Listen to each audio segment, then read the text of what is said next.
दोस्तों कैसे हैं आप सभी सभी अच्छा कर रहे होंगे। मैं बताऊं, मैं भी बहुत अच्छा हूं। वीडियो अच्छा लगे तो CKD stock market news channel को सब्सक्राइब कर लेना, साथ ही बेल आइकन बटन को प्रेस कर देना। चलिए शुरू करते हैं। फ्रेंड्स, आज मैंने quant active fund direct growth की यहाँ पर इन डेप्थ एनालिसिस करेंगे। हमेशा मैं कहना चाहूँगा आपसे कि डायरेक्ट प्लान को सेलेक्ट किया करें। रेगुलर प्लान अगर आपके पास है तो डेफिनेटली आपको स्विच करके डायरेक्ट प्लान पे आ जाना चाहिए। क्या स्विच किया जा सकता है? जी हाँ, डेफिनेटली किया जा सकता है। आपने रेगुलर प्लान को म्यूचुअल फंड डिस्ट्रीब्यूटर से लिया होगा। जो भी आपका एसआईपी जाता है उसमें बहुत मोटा कमीशन उसका होता है, तो आप उसी से बोलेंगे, वही आपका करवाएगा। डायरेक्ट प्लान में आप किस तरीके से स्विच ओवर कर सकते हो, नंबर एक चीज़। नंबर दूसरी चीज़, मैंने quant active fund direct growth को सेलेक्ट आज इस वजह से किया है क्योंकि बहुत सारे लोग इस फंड से रिलेटेड अपना रिव्यू जानना चाहते हैं, क्योंकि ये फंड ने 2022 में बहुत अच्छा रिटर्न बना के दिया। साथ ही साथ इस फंड ने 2023 की शुरुआत में भी अच्छा रिटर्न दे रहा है।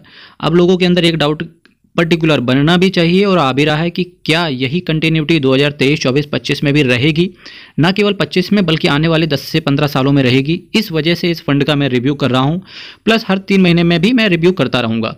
आज मैंने जो चुना है एक्टिव फंड का, यहाँ मीन्स है इन्होंने एक्टिव फंड एक नाम चुना है, और डिफरेंट जो म्यूचुअल फंड हैं वो डिफरेंट नाम से चले आते हैं, लेकिन एक्चुअल में ये मल्टी एलोकेशन फंड है। मल्टी कैप फंड का मतलब क्या होता है? आपका थोड़ा सा शेयर्स में पैसा लगा रहेगा, जो कि स्मॉल कैप कैटेगरी के होंगे, कुछ मिड कैप कैटेगरी के होंगे और कुछ लार्ज कैप कैटेगरी के होंगे, ब्लू चिप स्टॉक्स। तो तीनों के कॉम्बिनेशन में ये म्यूचुअल फंड ने पैसा आपका डाला होगा। इक्विटी में इन्वेस्टमेंट रहता है मेरे मित्रों, तो इक्विटी मार्केट बहुत ज़्यादा वॉलेटाइल होता है। तो अब मैं आपसे बात करना चाहूँगा, इसका एनएवी है 468 रुपये। बहुत महंगा एनएवी है, पर कुछ लोग जो इस म्यूचुअल फंड में बने हुए हैं डेफिनेटली उन्हें बने रहना चाहिए। पर जैसा कि मार्केट गिर रहा है, तो अगर कोई नया म्यूचुअल फंड में कोई इन्वेस्टमेंट करना चाहता है तो मेरा मानना है इतनी महंगी एसआईपी के साथ अवॉइड करें। इससे भी अच्छे फंड्स हैं जहाँ पर आप रिटर्न अच्छा कमा सकते हैं। मैक्सिमम रिटर्न की बात करेंगे 20% के CAGR ने दिया है, और ये टॉप कैटेगरी का फंड है जिसने मल्टी कैप की कैटेगरी में 20% का रिटर्न दिया है। वहीं 5 साल की बात करेंगे तो 21% के CAGR के हिसाब से रिटर्न दिया है। CAGR का मतलब होता है मेरे मित्र चक्रवृद्धि ब्याज। इस साल 21% देगा। 100 रुपये पे आपने जैसे 100 रुपये की SIP करी, उस पर 21 रुपये आपको ब्याज इस साल मिल जाएगा, तो अगले साल आपको 121 रुपये पे मिलेगा चक्रवृद्धि ब्याज। आपने पढ़ा होगा और फॉर्मूला भी लगाया होगा ना, CI = P1+R/100 की पावर n-1। इस तरीके से निकलता था कंपाउंडिंग, या आप ऐसे भी कर सकते थे, मिश्र धन बराबर मूलधन धन ब्याज हो गया है ना, ये हिंदी मीडियम वाला। 3 साल में 34% के हिसाब से इसने CAGR के हिसाब से रिटर्न दिया है। बस लोग इसी को देख करके इस फंड में कूदने की कोशिश कर रहे हैं कि 3 साल में 34% दिया। पर मेरे मित्र, हमेशा लॉन्ग टर्म में ही आपको खेलना पड़ेगा। 1 साल में बात करेंगे 13% के CAGR के हिसाब से रिटर्न दिया है, तो कहीं ना कहीं बहुत ज़्यादा इसने हर कैटेगरी में बीट करते हुए देखने को मिला है। एनएवी थोड़ा सा महंगा है, फिर भी अगर आपको ये फंड पसंद है because of the return, then definitely मेरा यही कहना है, मार्केट जैसे ही क्रैश हो, भयंकर क्रैश होगा, इसकी एनएवी गिर के नीचे आएगी, वहाँ से आप यहाँ पे शुरुआत कर सकते हो। फिलहाल ऑल टाइम हाई मार्केट में इतने मोटे म्यूचुअल फंड जिसका एनएवी इतना ज़्यादा है, वहाँ पर शुरुआत नहीं करनी चाहिए। फिर भी अल्टीमेट डिसीजन आपका रहेगा। मेरे मित्रों, 1000 सब्सक्राइबर का यहाँ पर टारगेट चल रहा है, जो केवल आपकी वजह से पॉसिबल हो पाएगा। मैं चाहूँगा केवल मेरा यही वीडियो अगर जो भी बंदा देखने आ रहा है, अगर केवल एक सब्सक्राइब बटन पर टिक करके अगर वीडियो को आगे बढ़ाता है, तो डेफिनेटली यही वीडियो 1000 सब्सक्राइबर को पार कर देगा। तो हेल्प कीजिए आप हमारी इसमें, और मैं आपके लिए in depth analysis her mutual fund का लाता रहूँगा। आप अपनी समस्याओं को कमेंट कर सकते हैं। अब अगर मैं वहीं बात करूँ तो 4 मार्च 2013 में देखिए एनएवी 66 रुपये का था, आज 450 रुपये के ऊपर है, ठीक है। और ये रिटर्न देखिए बिल्कुल फ्लैट, ऑलमोस्ट 10 से 11 साल इस फंड को हो गए हैं और बेहतरीन रिटर्न दिया है 20% के CAGR के हिसाब से। मल्टी कैप फंड है, 5 ईयर रिटर्न के हिसाब से टॉप रेटिंग पे ये चल रहा है, नंबर 1 कैटेगरी में है ये। इसी के साथ साथ मैं बात करूंगा इनके फंड मैनेजर की, संजीव शर्मा जी, वासव सहगल जी एंड अंकित पांडे जी। जो 3 ये फंड मैनेजर हैं, डेफिनेटली इनको जो भी इस म्यूचुअल फंड में पैसा लिए है, थैंक यू बोलना चाहिए दिल से कि ऐसे फंड मैनेजर ने रात दिन एक करके आपको इतने बेहतरीन रिटर्न प्रोवाइड कर रहे हैं। क्योंकि आप, हालांकि कुछ लोग कहेंगे कि इसके एवज में मैं एक्सपेंस रेशियो का पेमेंट करता हूं, पर मेरे मित्र फिर भी थैंक यू बोलना चाहिए, काम भी सही कर रहे हैं ये लोग। अब अगर मैं बात करूं तो वेरी हाई रिस्क रहता है, क्योंकि मैंने आपको बताया था कि आपका पैसा इक्विटी में डिप्लॉय रहता है, जिसकी वजह से वेरी हाई रिस्क रहता है। और रिस्क का मतलब भी यही होता है, mutual fund is subject to market risk, read all scheme से related documents carefully. Quant active fund direct growth की यहाँ पर चर्चा हो रही है। मैं मेरे मित्रों जो म्यूचुअल फंड से रिलेटेड जितने भी टर्म होते हैं उसका इन डेप्थ एनालिसिस करता हूँ, उसके मीनिंग को डिस्क्राइब करता हूँ, ताकि जब आप मेरे वीडियो को 1 से 1.5 साल दे दोगे तो आप अल्टीमेटली खुद से इंडिपेंडेंट हो जाओगे, फिर आपको किसी की ज़रूरत नहीं पड़ेगी। 3,544 करोड़ का एसेट साइज है, ये केवल इसी फंड का है, केवल इसी फंड का है। बहुत छोटा सा फंड हाउस है। 0.58% के हिसाब से एक्सपेंस रेशियो ये ले रहे हैं। मेरा मानना है कि बहुत सही और डिसेंट एक्सपेंस रेशियो भी ले रहे हैं ये। आपसे 0.77% का कैश होल्ड करके चलते हैं। यही रीज़न है कि 0.58% एक्सपेंस रेशियो के बावजूद भी इन्होंने अच्छा रिटर्न दिया, लोगों को डिलीवर किया, और बहुत सारे जो हमारे नए इन्वेस्टर हैं उनका ट्रस्ट बन रहा है। इसी वजह से थैंक यू बोलना बनता है। आप भी मेरे मित्रों केवल सब्सक्राइब बटन पर टिक करके थैंक्स बोल सकते हैं। Nifty 500 multi cap 50 25 25 total return index. देखिए मल्टी कैप क्या है, 50% इन्होंने डाला होगा लार्ज कैप में, और 25 इन्होंने डाला होगा mid cap and small cap and so on. Plan growth है, कोई भी आपसे चार्जेस नहीं लिया जाएगा विड्रॉवल पे, एग्जिट लोड पे कोई चार्जेस नहीं है यहाँ पर, ठीक है। Financial, consumer staples, services, chemical, material और कुछ अदर सेक्टर में आपका पैसा डिप्लॉय रहेगा। चलिए उसी अदर की बात कर लेते हैं यहाँ पर।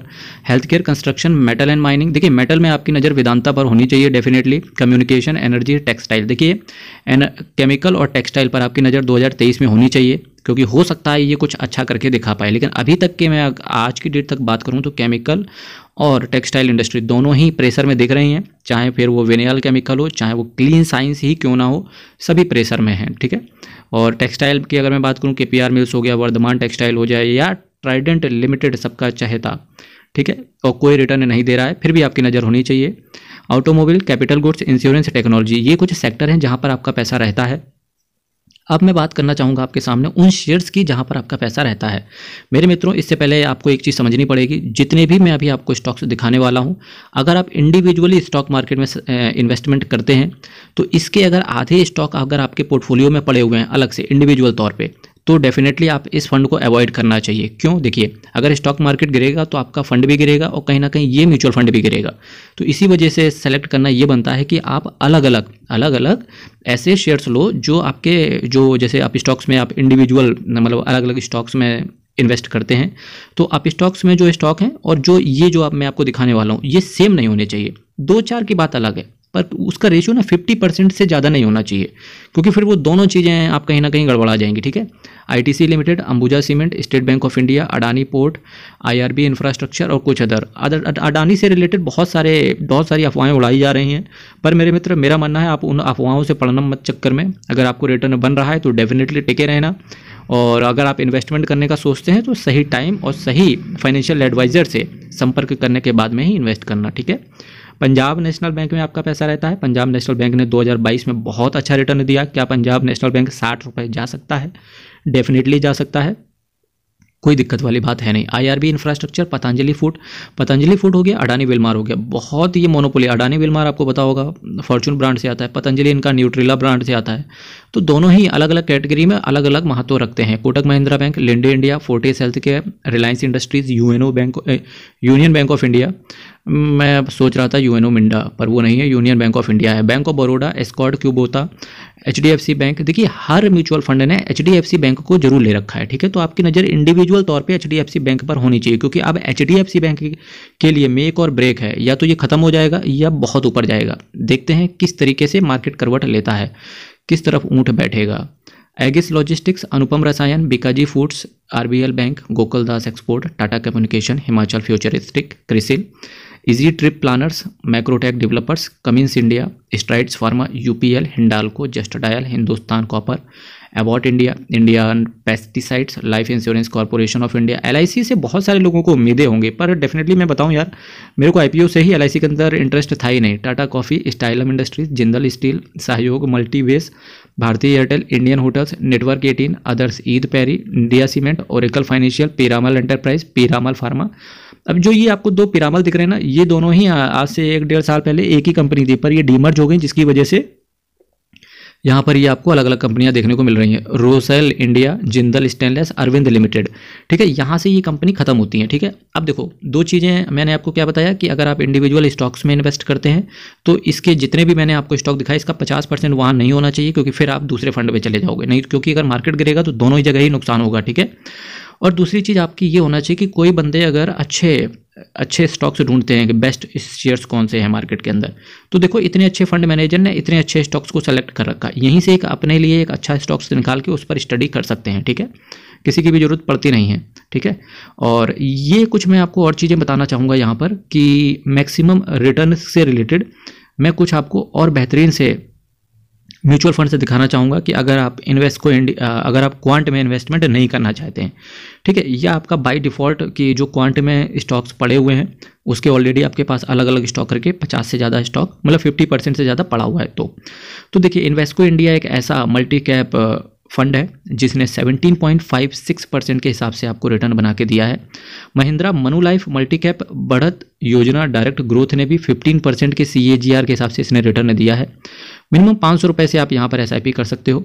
Sundaram multi cap fund direct plan growth ने भी कारनामा दिया है, पर 15.31% के CAGR के हिसाब से रिटर्न इसने दिया है।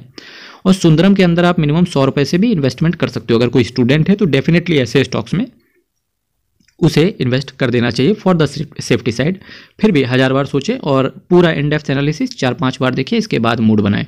एसेट अंडर मैनेजमेंट की बात करेंगे, 3544 करोड़ का एसेट अंडर मैनेजमेंट है। मल्टी कैप कैटेगरी है यहाँ पर। इसी के साथ साथ मैं बात करना चाहूँगा क्वांट म्यूचुअल फंड की टोटल जो ये AMC है ना, एसेट मैनेजमेंट कंपनी, इसकी मैं बात करना चाहूँगा। 17,185 करोड़ का एसेट अंडर मैनेजमेंट है। टोटल 49 स्कीम इनकी चल रही हैं। 17,000 करोड़ का एसेट अंडर मैनेजमेंट, बहुत छोटा सा फंड हाउस है। टॉप 10 में ये नहीं आते हैं, कहीं भी स्टैंड नहीं करते हैं टॉप 10 के अंदर। टॉप 10 के अंदर SBI है, DSP है, ये कुछ कैनरा है। ठीक है, ये कुछ बेहतरीन म्यूचुअल फंड हाउसेस हैं। फिर भी क्वांट लोगों के अंदर ट्रस्ट बना रहा है और डेफिनेटली आने वाले समय में अगर ये सेम करता रहेगा तो डेफिनेटली आने वाले समय में इनका एसेट अंडर मैनेजमेंट भी बहुत ऊपर 1 लाख तक की कैटेगरी में पहुंच सकता है।